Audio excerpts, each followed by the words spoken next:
I wouldn't go as far to say fearless. There's always fear. There's always some sleepless nights, but try to focus on big picture and where you want to go. Hello and welcome to the Sterling Family Law Show. I'm Jeff Hughes. I'm your co-host along with Tyler Dolph, also a co-host, and we're back here with Tom Harton again. Tom, it is January, late January. We haven't met in 2 months, so we've got 2 months of results to cover. So take us away. What's happened in your practice over the last 2 months? That's right. Thanks, Jeff and Tyler, for having me back. I apologize if it's going to be hard for me to recall some of the details going back to, I don't know about you guys, but November feels like a year ago to me. We're sitting here January 30th talking about November and December. January has been I know we're not here to talk about January, but been a very awesome month. New associate joined. Call volume's been up significantly. Cases signed has been up. We'll talk about that more on the next podcast. But just setting the stage there, since I might not have too much to say about November and December. November was average standard month. I'd say, looking back at my previous months, pretty par for the course. December was slow. But not terribly. When I did the numbers, I was surprised. I was actually surprised it was that high, because in December, we took not a vacation, but took a 5-day, including weekends. So took 3 days off. I had the flu, and we had Christmas and New Year's, right? So I was not. I was actually expecting that month to turn out a lot worse. Just running through the numbers. November, top line revenue, 21,400. 9 leads, 7 consults, 4 of them turned into hires. And then for December, a little over 17,000, 11 leads, 8 of those turned into consults, and only 2 of those turned into hires. We were talking before the podcast, a lot of the reason that was my worst month by far, from consults to hires. And the reason for that, not entirely, but largely, is that I met with a lot of people in December that wanted to file for divorce, but wanted to wait until January, which I'm sure a lot of firms experience that. Very normal from family. Yeah, right. Well, doing 17 grand in revenue in December, the lowest month of the year historically for family law, is really strong. Yeah, especially given the flu and the holiday.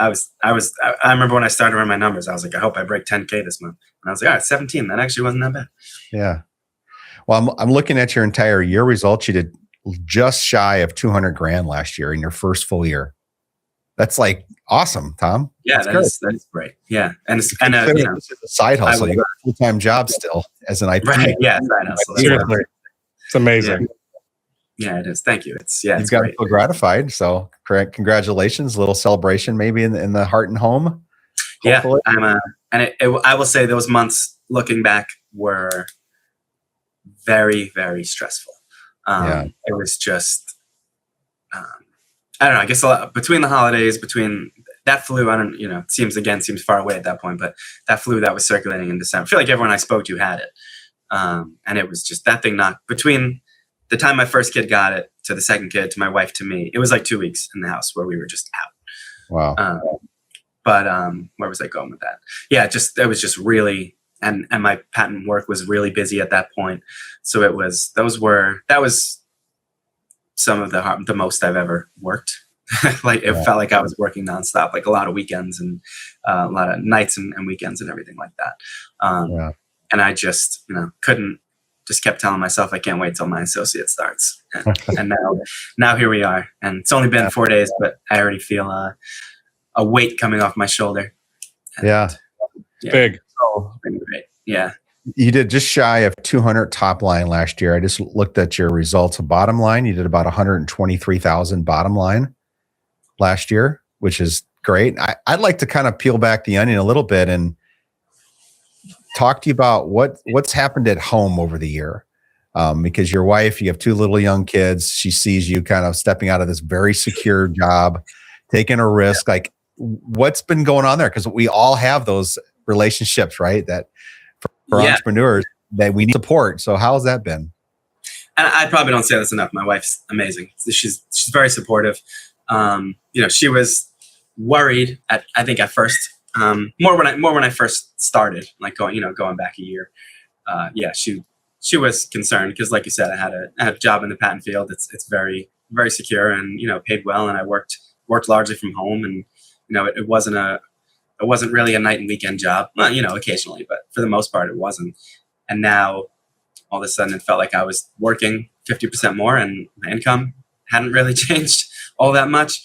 So, she understands that it's a longer term play.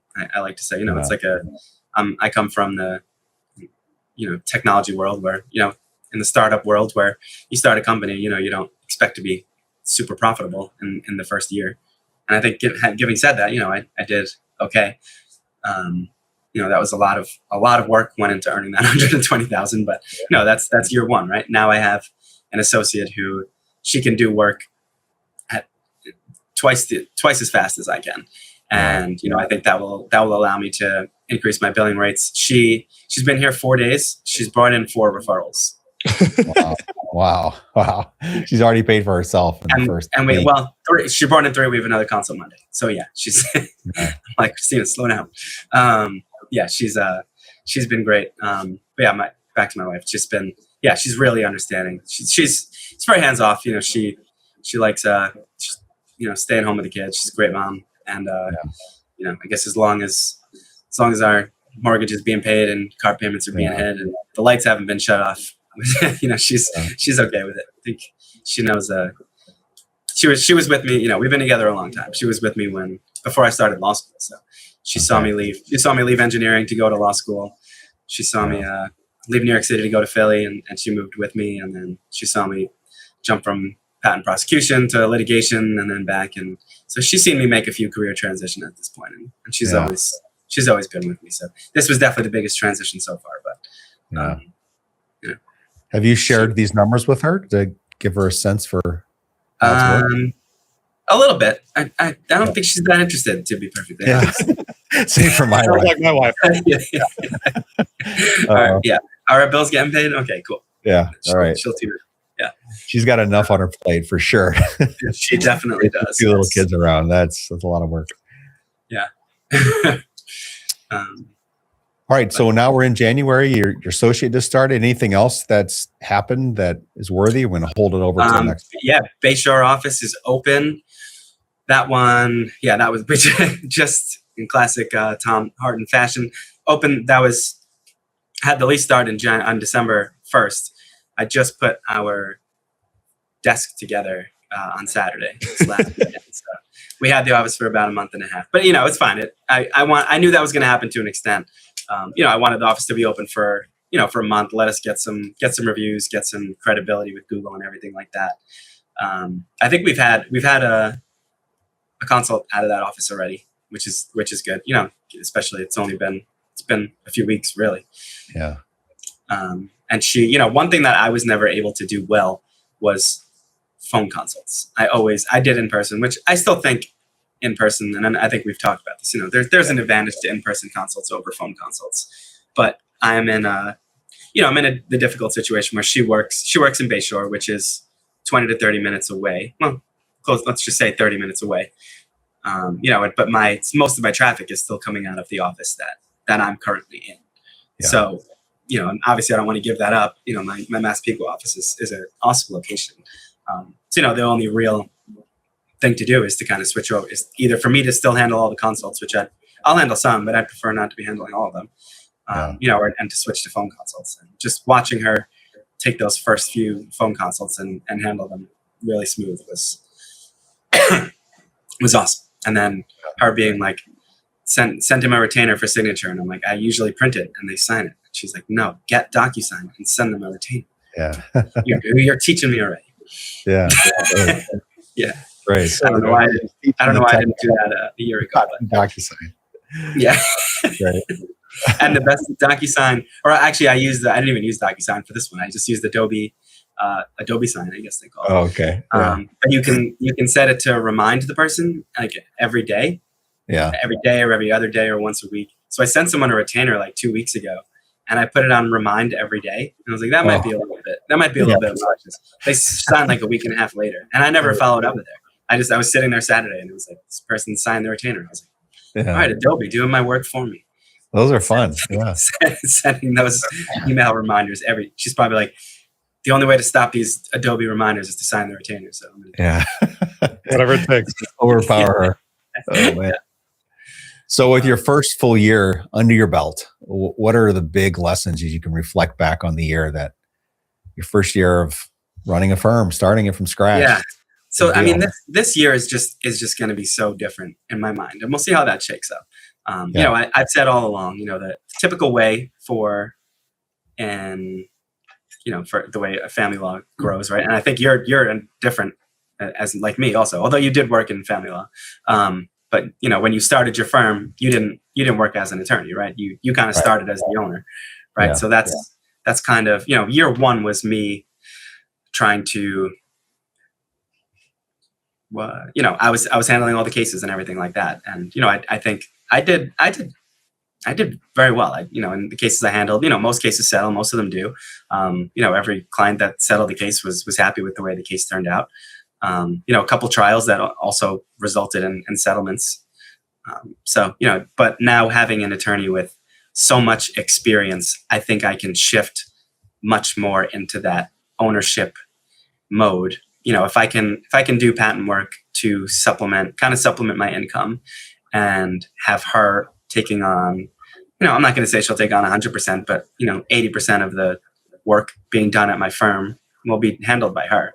And it's just good to have her as a resource, even when, you know, because as a solo, you get to points where you're like, I'm not sure what to do here. Who, you know, and I have people I can reach out to. You know, I made connections, but just having someone that works for me that's so knowledgeable, that's been doing this for 10 years, and you know, it'll, you know, it's so easy now to just be able to pick up the phone and be like, hey, what do I do?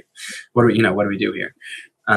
So I think, I don't think I answered your question at all. What did I learn in my first year? No, I think more on, I don't know. I think this year is going to be so different in that I'm going to try to really offload as much as I can. And the way I've been doing it is I've been offering people like free meetings to an extent, almost like a free consult, even though we're halfway through your case, to meet so that they can meet her.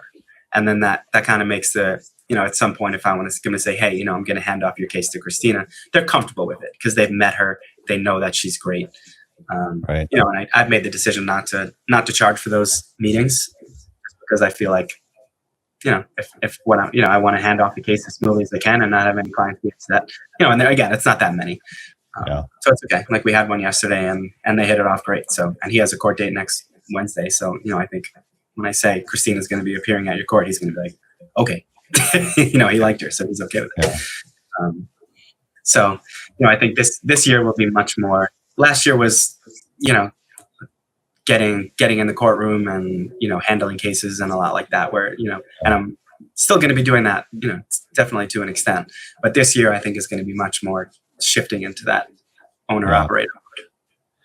Well, Tom, we've been talking for, I don't know, 18, 20 months pretty regularly. And as I reflect back on your year, three observations really stick out to me that I think are real helpful for anyone else starting their practice, because they can watch those episodes and see how you handle these things. But you're unique in that your story is not going to be a common story. Most folks who start their family law firm are going to come from family law.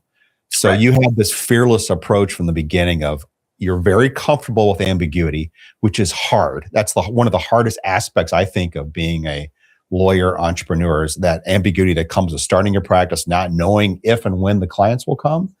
And you started from an absolute standstill, right? Because you were coming from IP. Your first case in family law was like your first case of your firm, right? So and it was a trial, don't forget. Yeah, that's true. I remember that. Yeah. That mentality served you extremely well.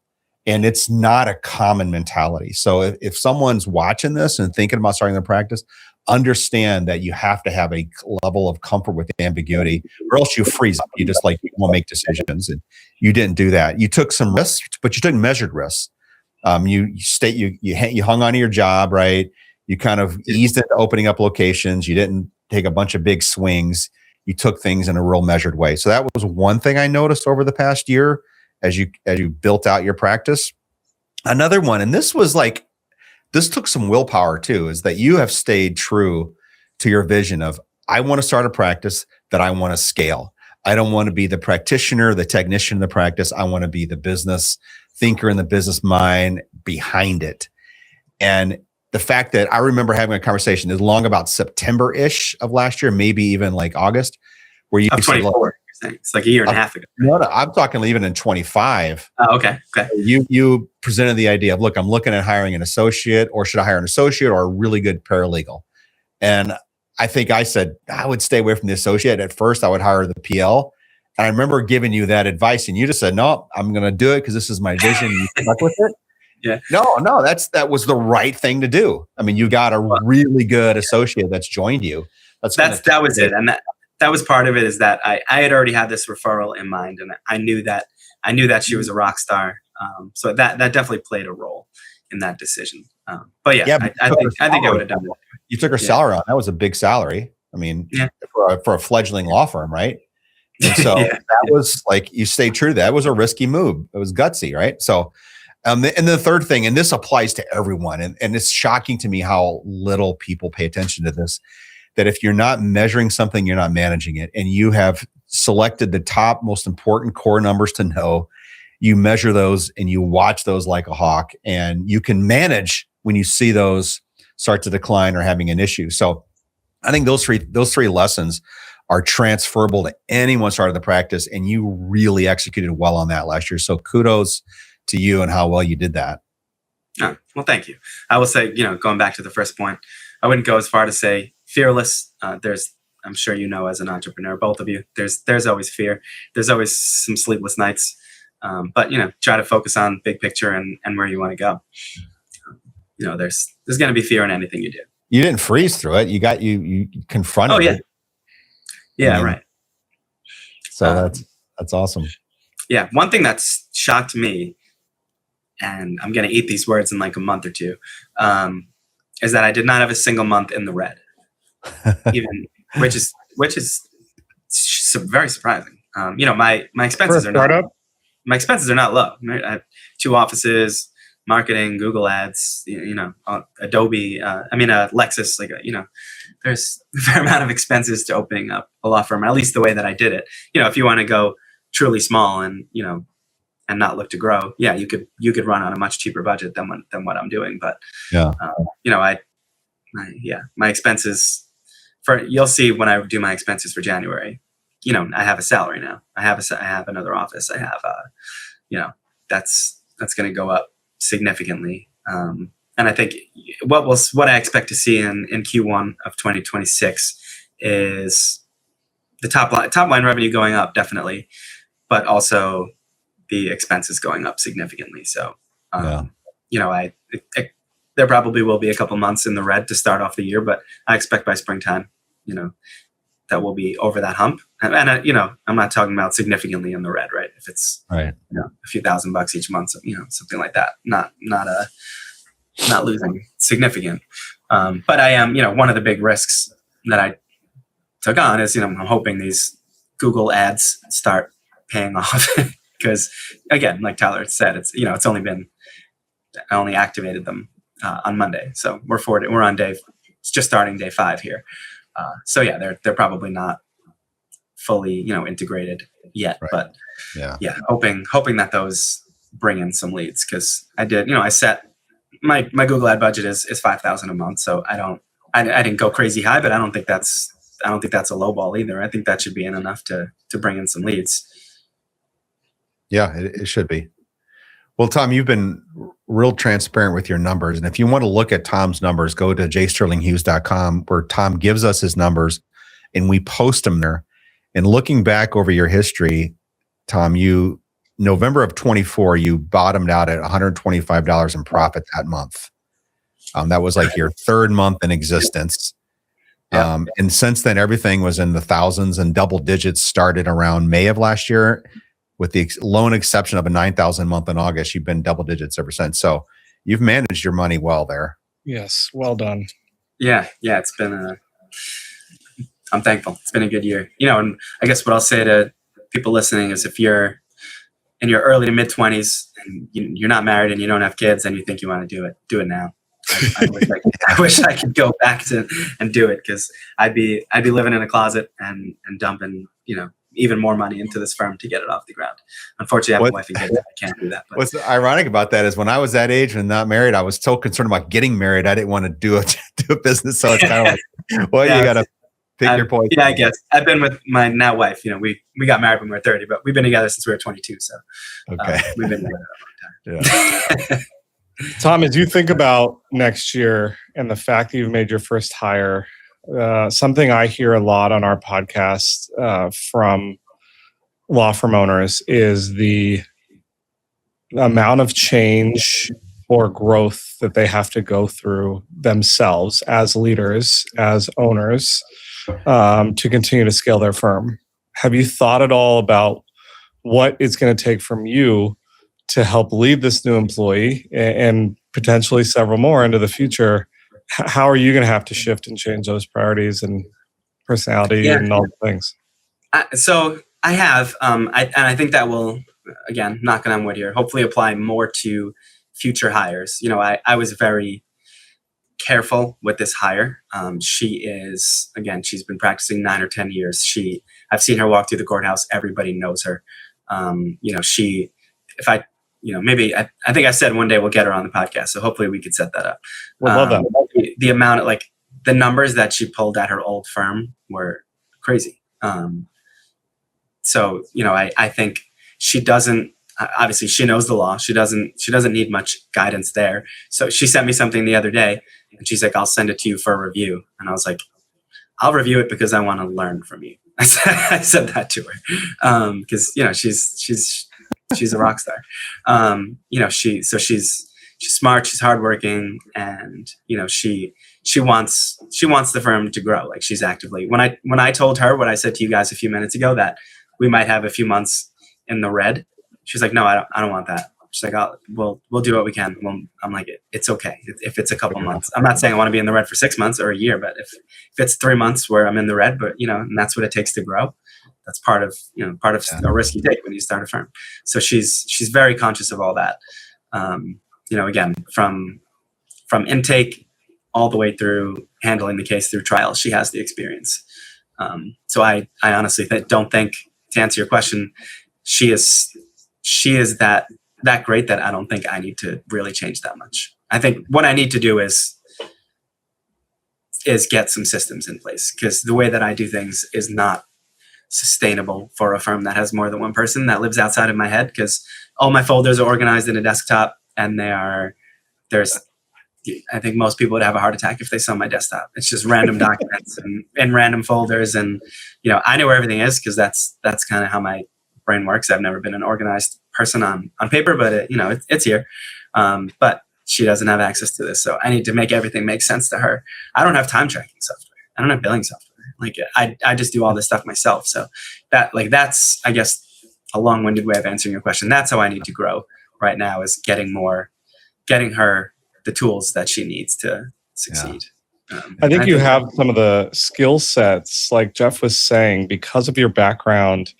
A lot of law firm owners we talk to are scared to let go of the vine. They're scared to not be the one that knows everything and that can do every single thing within the law firm. You're like, hey, you know way better than I do. Go nuts. Yeah. Yeah. I will not dispute that. And if I can, focus as much as I can on the business, and she can focus as much as she can on, from consult all the way through handling the case, and she's, that puts her in her best position, and I think puts me in my best position. And for the cases that I'm still handling, I have her as a resource to help me out. And so I think the firm is now immensely better. And I did an intake call yesterday, and I got to say, I will have one of our attorneys reach out to you. So that was a nice feeling. It's a great feeling. Because usually it's me on the phone saying, I'll get back to you. But now I get to say one of our attorneys. It felt a little good to say. Yeah. Well done. Yeah. I was happy for you, Tom. So happy for you. You've done so well. Yeah. I'm looking forward to talking about January next time. That's great. Yeah. Cool. All right. Well, if there's nothing else, let's wrap it up, and we'll see you in February to talk about January. All right. Sounds good. Stay warm, guys.